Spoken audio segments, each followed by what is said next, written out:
Of of of, bir çığlık duyacaksın çok uzaklardan. Senin de saçların alnına dökülecek bir gün. Pişmanlık duyacaksın bana yaptıklarına. Seni de yakacak gönül derdimin. Seni de yakacak gönül derdimin.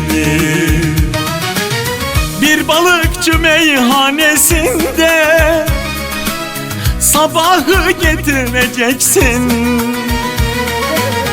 Geçen yıllar dönmeyecek,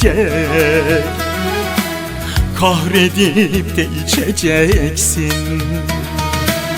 Geçen yıllar gelmeyecek, kaderine içeceksin. Bana yaptıklarına, bana ettiklerine pişmanlık duyacaksın. Seni de yakacak gönül derdini. Seni de yakacak gönül derdini.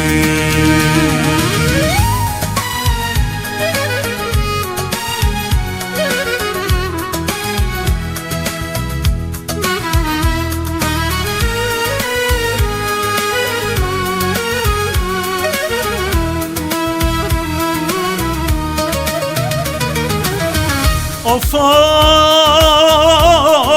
of, dost bildiğin herkese darılacaksın. Maziyi düşünüp ağlayacaksın. Dost bildiğin herkese darılacaksın. Seni de yakacak gönül derdini.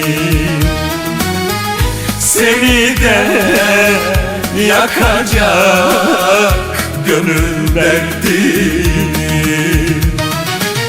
Bir balıkçı meyhanesinde masanı devireceksin. Kaderine isyan edip her gece ağlayacaksın. Kaderine feryat edip kahrolup da içeceksin.